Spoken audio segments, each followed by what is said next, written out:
संत रामपाल जी महाराज जी को कबीर परमेश्वर जी स्वयं इस धरातल पर आकर मिले थे। हे गुरुदेव राम देवानंद जी महाराज, ना जाने आपने इस दास में क्या देखा कि आपने इस दास को इतनी बड़ी जिम्मेदारी दे दी, अपने बाद मुझे गुरु पद पर बैठा दिया। ये दास अपनी आखिरी सांस तक आपके द्वारा दिया गया जगत कल्याण के मार्ग और मोक्ष के कार्यों को पूरा करने के लिए समर्पित रहेगा। परमात्मा का सत्य ज्ञान और सच्चा मंत्र हर घर तक पहुंचा के छोड़ दूंगा, फिर चाहे कुछ भी बीते मेरे साथ। ये दास आजीवन परमात्मा के मार्ग में कार्यरत रहेगा। ये फाल्गुन शुक्ल पक्ष एकम विक्रमी संवत 2053 9 मार्च 1997 रविवार की बात है। संत रामपाल जी महाराज हरियाणा के झज्जर जिले के एक झाड़ली कस्बे में गरीबदास जी महाराज जी की वाणी का पाठ करने गए थे। वहाँ किसी कारणवश पाठ रद्द होने की वजह से वे वापस आ रहे थे। वहाँ से लौटते समय संत रामपाल जी महाराज कबीर परमात्मा की याद में मग्न अपने दुपहिए वाहन पर सवार वापस लौट रहे थे। संत रामपाल जी महाराज स्कूटर को रास्ते में एक चाय की दुकान के पास रोक देते हैं। राम राम महाराज जी। राम राम भगत जी। महाराज जी चाय समोसा लगा दूं? हाँ भगत जी लगा दीजिए। इस भोले भगत को भी परमात्मा का तत्व ज्ञान समझाना चाहिए। भगत जी कबीर परमात्मा की भक्ति करनी चाहिए। मनुष्य जीवन हमें सिर्फ इसीलिए मिलता है।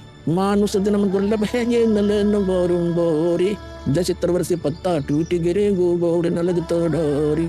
भगत जी इस काल लोक का कोई भरोसा नहीं है, न जाने कब किस पर क्या बिजली गिर जाए। इसलिए कहता हूँ आपको कि कबीर परमात्मा से जुड़ जाओ, नाम दीक्षा लेकर अपना कल्याण करवा लो।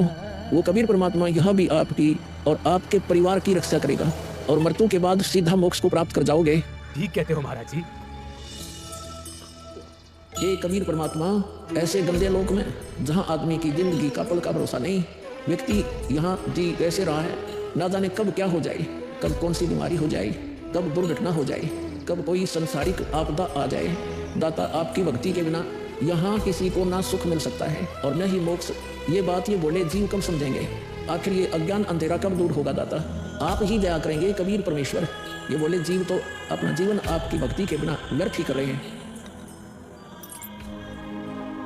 चाय पीने के बाद संत रामपाल जी महाराज मातन हिल की तरफ निकल पड़ते हैं। बिन उपदेश अचंभ है, क्यों जीवित है प्राण, और भक्ति बिना काठोर है ये नर नहीं पाषाण।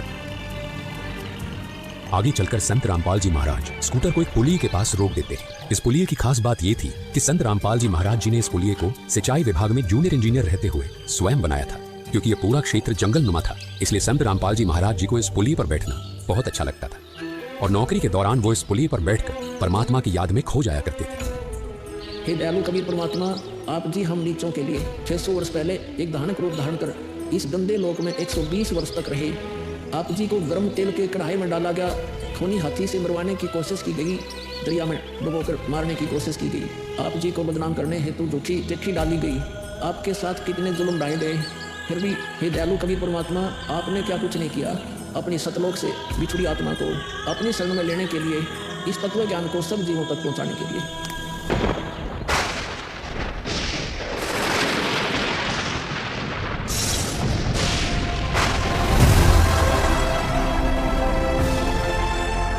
साहेब कबीर आजा आत्मा तोए पुकारती, तेरे हाथ में चाबी हो सतगुरु सतलोक द्वार की। साहेब कबीर आजा आत्मा तोए पुकारती, तेरे हाथ में चाबी हो सतगुरु सतलोक द्वार की।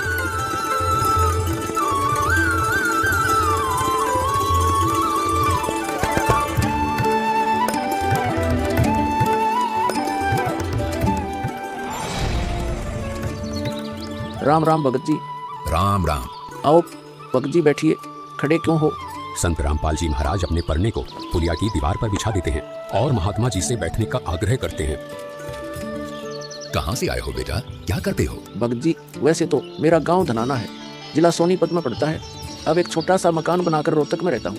जूनियर इंजीनियर था, लेकिन अब नौकरी छोड़ दी है। बेटा तेरे धनाना और रोहतक वाले घर के बारे में तो मैं अच्छी तरह से जानता हूँ और यह भी जानता हूँ कि तेरे 2 पुत्र और 2 पुत्री हैं। मैं तो यह पूछ रहा था कि इस जन्म से पहले तेरा घर कहाँ था? अरे इन महात्मा जी को मेरे बारे में इतना कैसे पता है? महात्मा जी इस जन्म से पहले हम सतलोक में थे, तो वही हमारा घर था। लगता है ये भगत जी राधा स्वामी पंथ के अनुयायी हैं। इनको सत्य का ज्ञान कराना चाहिए। मेरे गुरुजी स्वामी राम देवानंद जी हैं, मेरे भगवान कबीर देव जी सृष्टि के रचनहार है, वही सतपुरुष है। कुछ पंथ वाले सतलोक के विषय में तो बताते हैं, लेकिन वे सतपुरुष को निराकार बताते हैं, जो कि बिल्कुल झूठ है। भक्त जी, मैं स्वयं संत गरीबदास जी के पंथ से जुड़ा हूँ।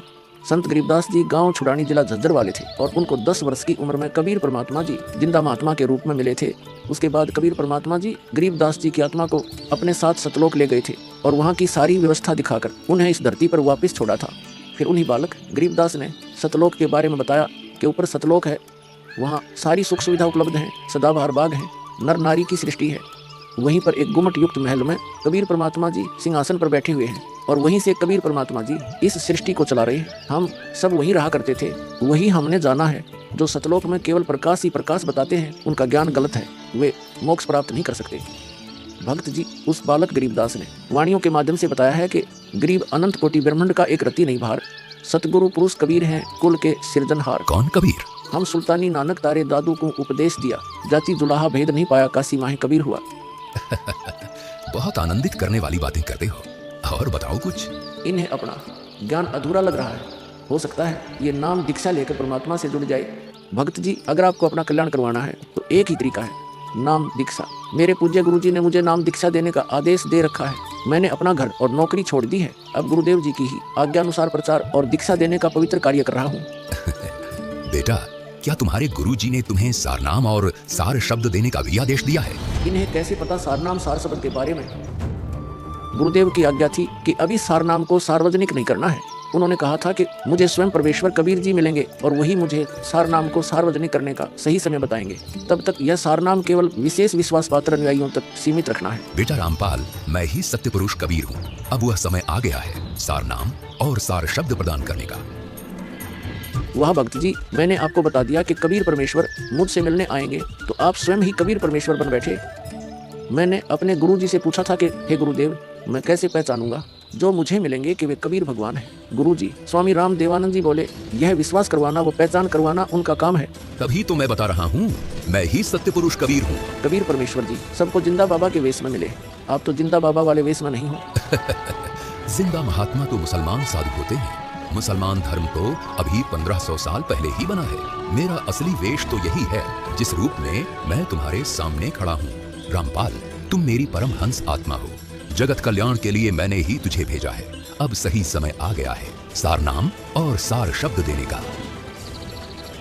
मैं कभी सिर पर मुकुट, कभी पगड़ी, कभी टोपी धारण कर लेता हूँ। चारों युगों में आता हूँ। सतयुग में सत सुकृत नाम से, त्रेता युग में मुनीन्द्र नाम से, द्वापर युग में करुणामय नाम से और कलयुग में अपने वास्तविक नाम कबीर देव यानी कबीर नाम से आता हूँ और तेरे जैसी हंस आत्माओं से मिलकर उनका भ्रम दूर करता हूँ। लेकिन अगर तुझे केवल जिंदा महात्मा के रूप में विश्वास है तो मैं तुझे अपना वो रूप भी दिखा देता हूँ। ये देख।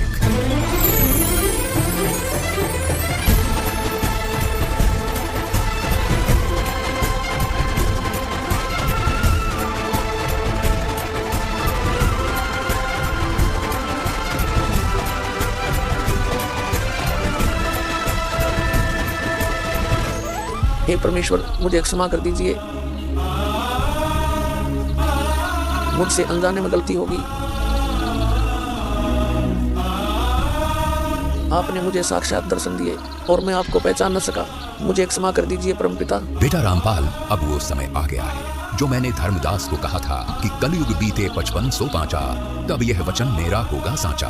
यानी जब कलयुग 5505 वर्ष बीत जाएगा, तब मैं खुद इस धरातल पर आऊंगा और अपने बच्चों को तत्व ज्ञान समझाकर इस काल लोक से सतलोक ले जाऊंगा। बेटा रामपाल, तुम मेरी परम हंस आत्मा हो। अब इसके आगे बेटा मैं ही तेरे रूप में सारी लीला करूंगा और यह तत्व ज्ञान अपने बच्चों को बताऊंगा, उन्हें सतलोक की राह दिखाऊंगा।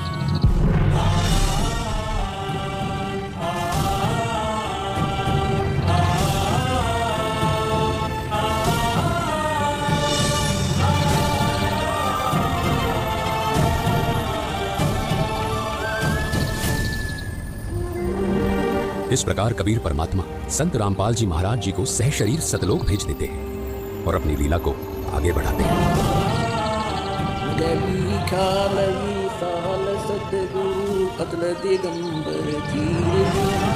भक्ति हेतु काया धर आए अवगत सरत कबीर, भक्ति हेतु काया धर आए अवगत सरत कबीर अमर करूं सतलोक पठाऊं दाता बंदी छोड़ कहाऊं।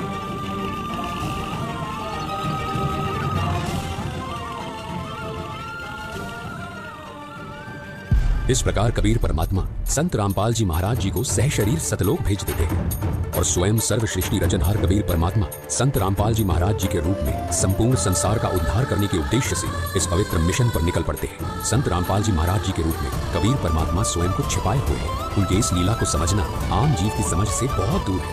एक संत के स्वरूप में परमात्मा के अभिनय की ये अद्भुत सच्चाई भक्त समाज के लिए जानना बहुत जरूरी था। साक्षात कबीर परमात्मा के स्वरूप बंधी छोड़ सदगुरु रामपाल जी भगवान की जय हो।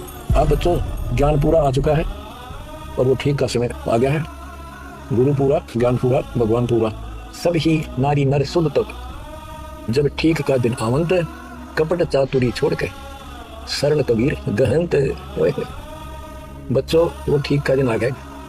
चारों तरफ डंका बोल गया जाता का, कहाँ उग्र कहाँ शूद्र हो, चाहे कोई नकमा डाकू लटेरा है, चाहे कोई छोटी जाति समझते हो आपको। अरे सबकी भाव पीर परमात्मा वो संत तो मेरा भेजा हुआ आएगा, वो सबके दुख दूर करेगा।